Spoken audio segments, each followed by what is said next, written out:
Proses restoratif justice yang berujung pada terbitnya SP3 terhadap Egy Sujana dalam kasus dugaan ijazah palsu Presiden ke-7 Republik Indonesia Joko Widodo memunculkan polemik baru. Pasalnya, Egy menegaskan tidak pernah meminta maaf kepada Jokowi meski proses restoratif justice kerap dimaknai sebagai bentuk perdamaian. Egy juga menilai dirinya tak pantas menjadi tersangka lantaran statusnya sebagai advokat yang tunduk pada undang-undang advokasi serta mengklaim lebih dulu melaporkan Jokowi sebelum dilaporkan balik.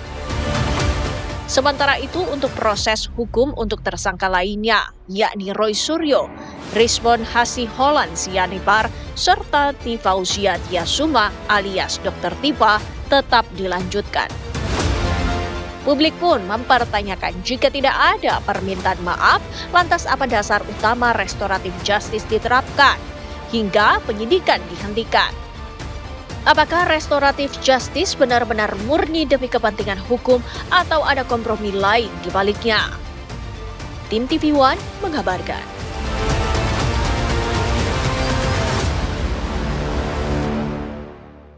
Ini RJ itu kesepakatan. Nggak bisa saya mohon, nggak bisa Jokowi juga mohon. Kalau dia mohon saya nggak setuju, saya mohon dengan kan nggak jadi, gitu loh itu teorinya. Dan tidak benar kalau saya mengajukan RJ lebih dulu, tidak benar. Yang benar begini, dalam dialog saya dengan Jokowi, dalam perspektif dua sisi tadi, pertanyaannya bagaimana konflik batil dan benar ini bisa selesai dengan kedamaian. Itu perlu cara, itu perlu metode. Nggak bisa kebatilan selamanya terus berjaya kalau tidak kebenarannya ditampilkan. Nah itu juga perlu cara. Jadi caranya adalah dalam Islam itu dialog. Dalam Islam itu tabayun. Dalam Islam itu ada channel-channel yang untuk ditempuh untuk kebersamaan itu.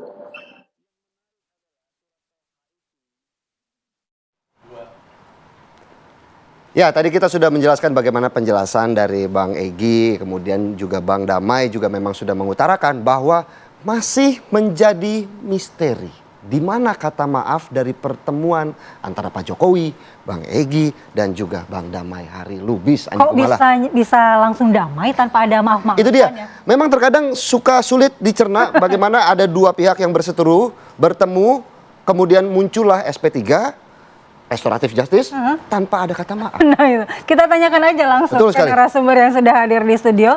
Ada Ibu Eli Danetti, pengacara Egy Sujana yang juga hadir dalam pertemuan itu. Selamat pagi Bu Eli. Selamat pagi Ibu Eli. Selamat pagi, terima kasih. Oke, nanti Bu, tahan dulu, kita kenalkan narasumber yang lain. Kemudian ada juga Mas Septa Chandra, pakar hukum pidana UMJ. Selamat pagi Mas Septa. Selamat pagi. Mas Septa. Kemudian ada Bang Petrus Celestinus, pengacara Roy Suryo CS. Selamat pagi Bang Petrus. Selamat pagi Bang Petrus. Bang Septa sengaja duduk di tengah atau gimana nih? Iya, mungkin menengahkan kali ya. Menengahkan, mencerahkan dan juga menengahkan begitu ya. Nah, sekarang mau ke Bu Eli langsung. Karena yang menjadi misteri adalah tidak ada kata maaf, tetapi kemudian ada perdamaian. Itu gimana ceritanya Bu? Seperti saya sampaikan beberapa yang lalu bahwa maaf itu kan tidak harus dengan kata-kata atau berjabat tangan.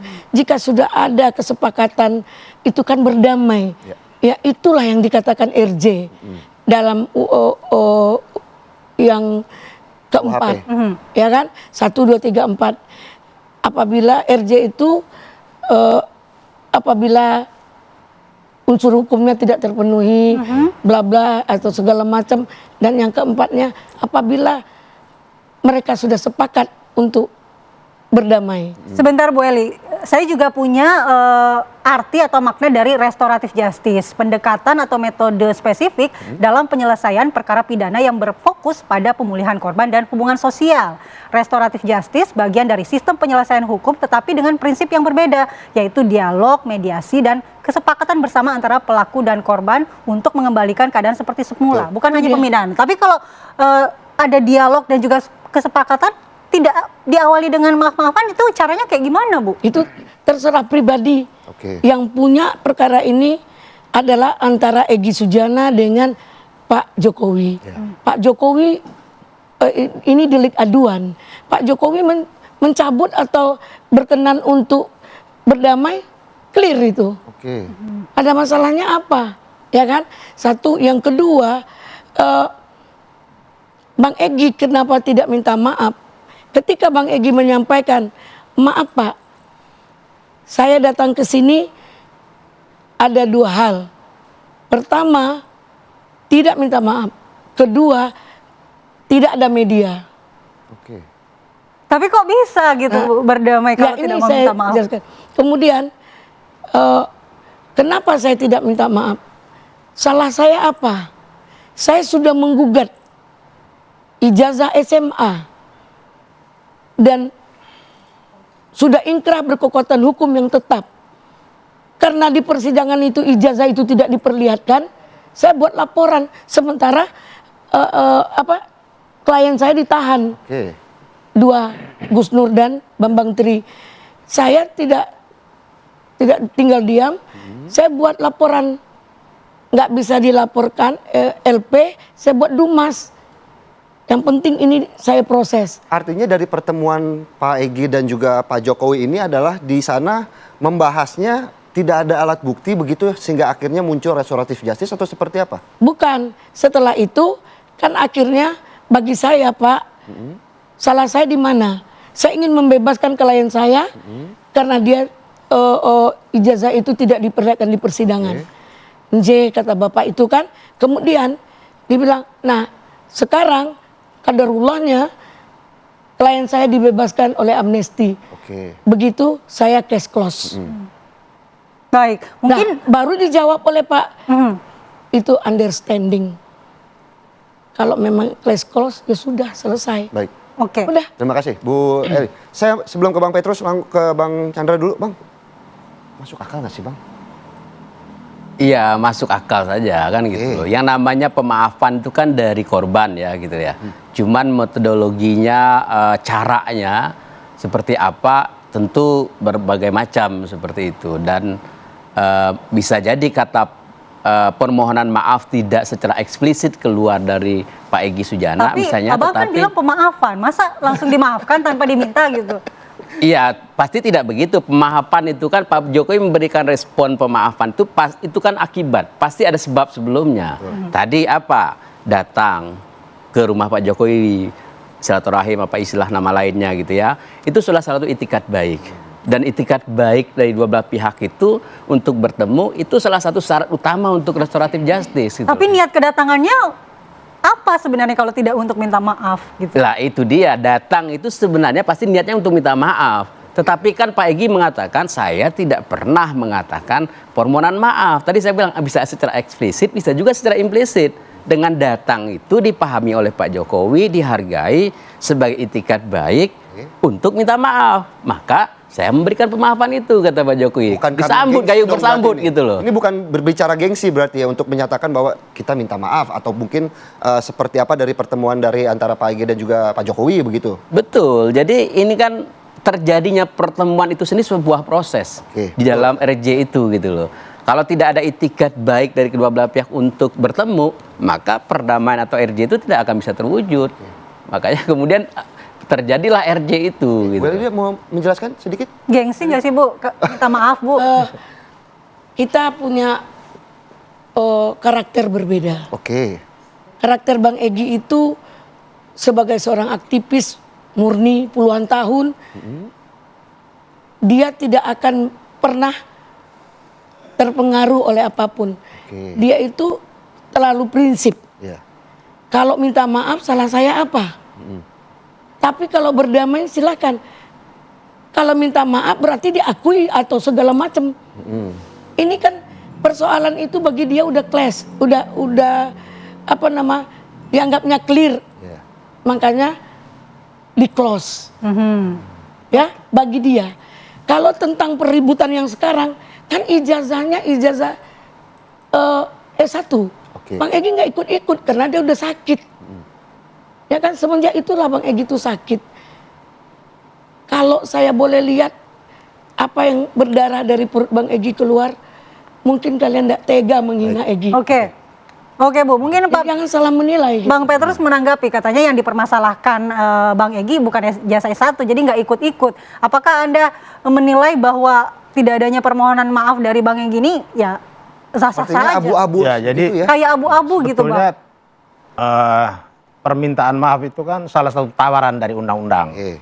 Ya. Tawaran dari? Tawaran dari undang-undang. Oke. Undang-undang kan menyatakan ya ada pemaafan. Betul. Kata pemaafan itu kan dalam praktek kan apalagi dalam kaitan dengan berbagai urusan di dalam masyarakat, orang kadang-kadang memaafkan seseorang tanpa orang itu harus meminta maaf.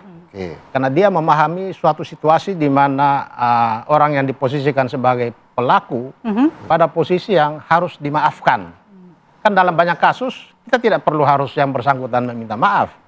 Tetapi kita menyatakan saya memaafkan apa yang dia lakukan terhadap saya.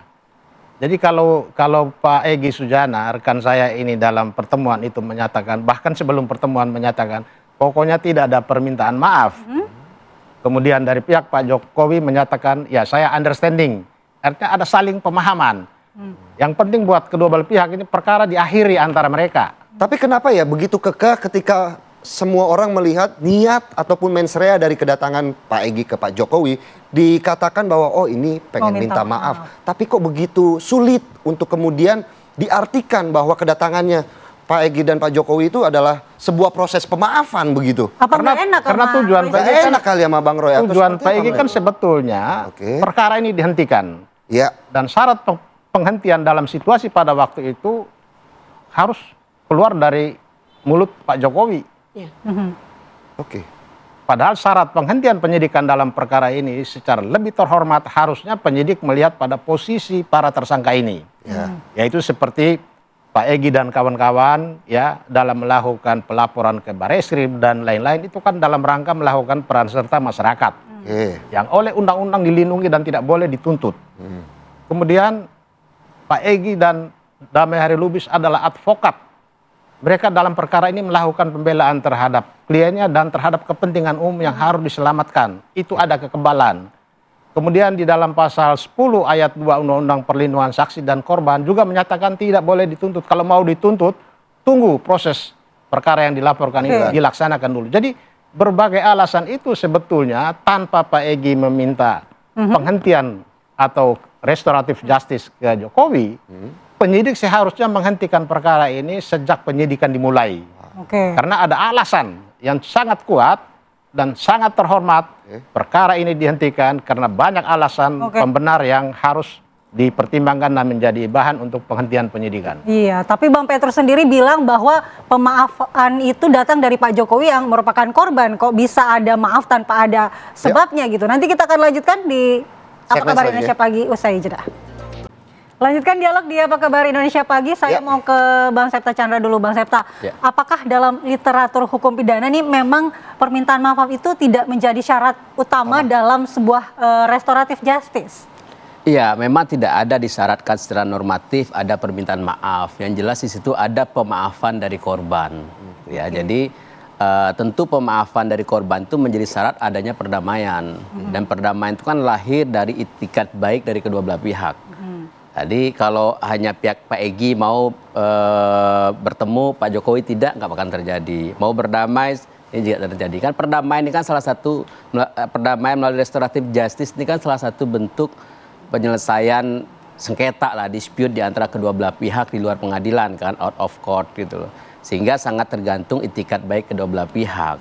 Tapi sekali lagi saya katakan, pemaafan dari korban dalam hal ini adalah Pak Jokowi dan juga sebagai pelapor tentu tidak tiba-tiba begitu saja, pasti ada proses, pasti ada sebab seperti saya katakan tadi. Sebabnya apa? Pak Egy datang, itu kemudian disambut sebagai itikat baik.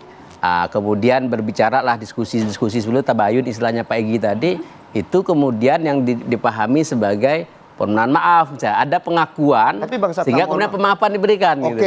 ketika Bang Sabta melihat sebagai pakar hukum pidana, artinya ketika ada seseorang yang datang, tiba-tiba yang tuan rumah hanya menyampaikan, oke, kamu saya maafkan, tanpa yang tamu yang datang itu, Pak, izin minta maaf. Masuk di akal nggak sih sebenarnya? Sebenarnya nggak logis gitu ya. Maka tadi saya katakan datangnya itu terjadinya pertemuan kan ada itikat baik kedua belah pihak nih. Ya. Nah, sehingga kemudian di situ tuh sudah ada pemahaman masing-masing. Kan begitu. Kalau datangnya pasti Pak Jokowi juga nanya datangnya dalam rangka apa gitu kan. Seperti begitu. Sudah ada komunikasi layaknya sebelum orang itu. bertamu kan ada Betul. tujuannya. Tujuannya apa kan begitu. Sehingga kemudian terjadi pertemuan karena di situ tidak boleh ada media dan tidak boleh ada orang lain. Ya tadi bahasa tabayun Pak Egy itulah kemudian disambut Pak Jokowi sebagai bentuk pengakuan misalnya. Sehingga kemudian dimaafkan gitu. Oke, saya juga memaafkan Pak Egy misalnya kan gitu. Meskipun karena tadi tidak sudah diminta mengakui misalnya kan. Meskipun tanpa bahasa verbal bahwa menyatakan izin minta. Ya, betul. Bisa jadi begitu gitu kan. Tapi yang jelas adalah itu tidak mungkin terjadi tanpa ada sebab. Sebab tadi bentuk pengakuan, tabayun, kemudian mungkin ada bahasa maaf tapi tidak tegas mengatakan permohonan maaf gitu. Tapi ada bahasa lain yang digunakan yang kemudian Pak Jokowi pahami itu sebagai permohonan maaf dan pengakuan, maka Pak Jokowi memberikan Tapi pemaafan. kalau sampai gitu. di publik menyatakan bahwa saya tidak pernah minta maaf, saya tidak mau minta maaf, kenapa gitu? Apa yang mau Apakah ini akan dampak? berdampak begitu ya kepada hukum yang kemudian masih berjalan hingga saat ini? Iya, karena kan sudah SP3-nya kan sudah keluar gitu ya, sudah dihentikan penyidikannya. Tapi mungkin itu soal etika, moral aja gitu kan. Nah, namanya tadi kata kunci di dalam perdamaian itu ada pemaafan, terus di luar malah berkoar-koar mengatakan tidak ada pemaafan gitu loh. Berarti kan kalau seolah-olah publik menilai kalau tidak ada pemaafan berarti masih sengketa dong, masih ada dispute nih di antara berdua gitu kan. Padahal sudah berdamai misalnya. Kan publik juga tidak bisa kita mengarahkan pemahamannya sama dengan kita orang hukum misalnya. Jadi wajar-wajar saja ketika publik menilainya ya ada hal-hal lain gitu loh. Atau satu sisi ya memang ada kata maaf tapi bentuknya apa tapi Pak Egy tidak mau mengakuinya. Jadi kayaknya Bang Egy dan Bang Damai jadi kayak ke kanan iya, ke kiri iya, kok gimana Bang Petrus? Nggak enak kali Bang. Kayaknya Di diskusi kita ini kan kita baru melihat panggung depan, yaitu adanya restoratif justice. Tetapi panggung belakang, misalnya poin-poin kesepakatan yang harus dirumuskan sebagai syarat di dalam ketentuan tentang restoratif itu mungkin Ibu Elida yang tahu. Poin-poin apa saja yang disepakati oleh Pak Egy dan Pak Jokowi dalam menuju kepada restoratif justice itu, sehingga kemudian keluarlah SP3.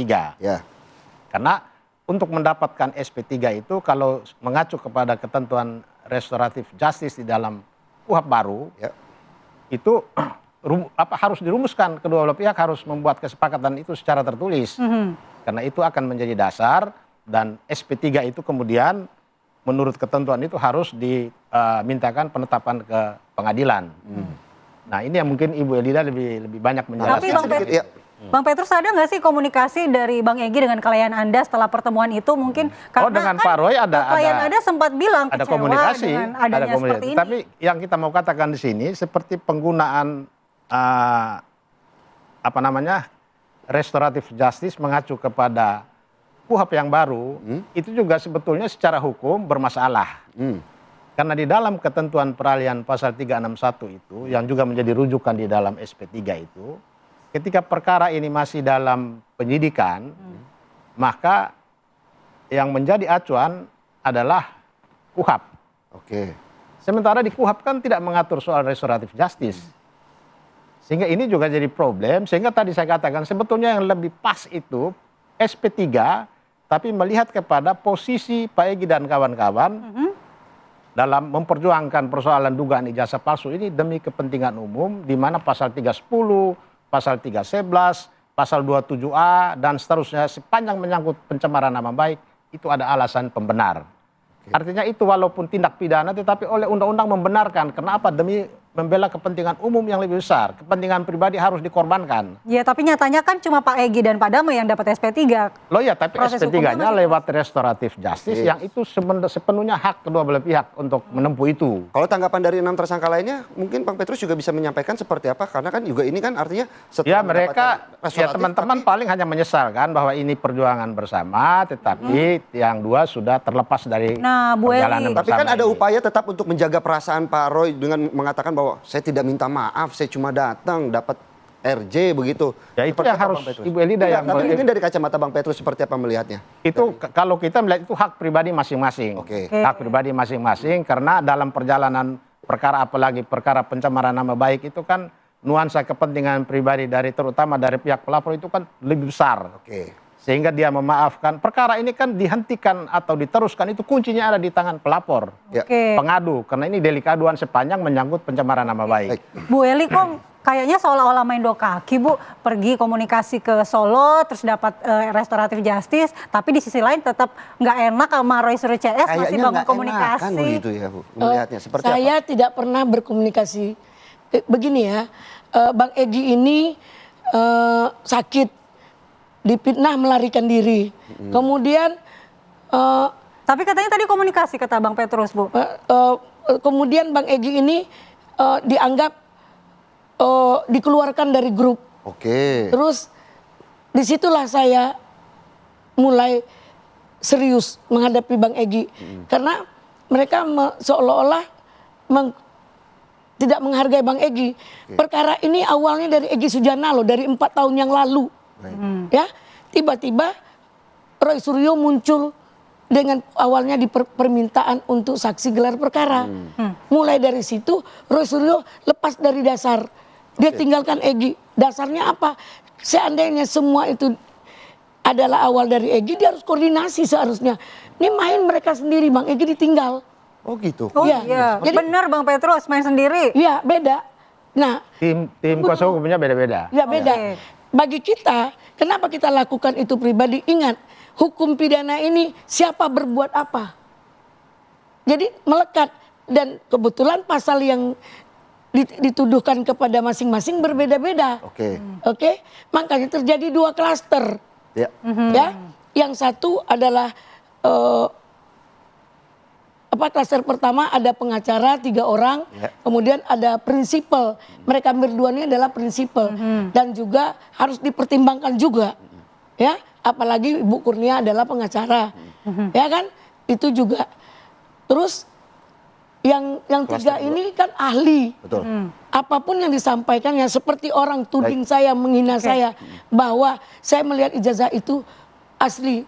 Saya nggak memang lihat ijazah itu asli seperti fotokopi yang beredar. Baik, Bu Eli. Nggak ada jauh-jauh dari itu. Pendek saja Bu, sedikit saja. Berarti dari proses pertemuannya dari awal Pak Egy ingin bertemu dengan Pak Jokowi, benar-benar tidak ada tuntutan datang untuk minta maaf ataupun datang untuk menyampaikan maaf begitu ya, Bu Eli ya? Ya, jadi setelah mereka bincang-bincang hangat, kan saya sampaikan kami bertemu di situ. Saya baru pertama kali datang, kayak udah 10 tahun keakraban yang diciptakan oleh Pak Jokowi. Oke. Kemudian Pak, jadi saya mau seperti apa? Saya mau berbuat apa? Kata Pak Jokowi, Pak, Bapak kan berkuasa, tolong kasih tahu sama Kapolri. Untuk membuat restorasi Tolong, justice. saya belum layak tersangka. Oke, baik. Terus dipanggil sama Pak ini, tolong ya proses. Wow. Langsung Oke. begitu aja. Baik. Ditanya sama saya mau keluar, Bu Eli, Bang Egy kapan berangkat? Tanggal 10 Pak. Ya udah boleh berangkat. Oke. Oke. Nah, tapi namanya proses harus dijalankan. Nggak segampang itu. Kita hormati Oke, Bu. semua pihak. Oke. Kepolisian kita cari muka juga. Baik, kita hormati semua pihak. Bagaimana juga masih menjadi sebenarnya masih mengganjal. Cuma memang durasi kita pendek. Tapi ternyata akhirnya kan ada Ada permintaan penjelasan. tolong. Kalau Bapak kan yang punya Kuasa punya untuk mencabut laporan. Betul sekali. Dan tentunya kita masih akan menunggu bagaimana kemudian babak-babak selanjutnya karena kalau dalam pertandingan sepak bola Ya. peluit 90 menit berakhir semuanya minta maaf, salam-salaman ya. Apakah kemudian juga maaf-maafannya di terakhir pertandingan antara Pak Roy Suryo, Pak Egy, Pak Jokowi, kita tunggu saja. Andi Kumala. Saya satu ya. Ya. Durasi kita Durasi kita sudah habis, Bu Eli. Mohon maaf. Terima kasih Ibu Eli, Terima kasih, Bang Pak Sabta, Ya. Bang Petrus untuk waktunya Terima pada pagi kasih. hari ini dan pemirsa apa kabar Indonesia Pagi masih akan kembali sesaat lagi.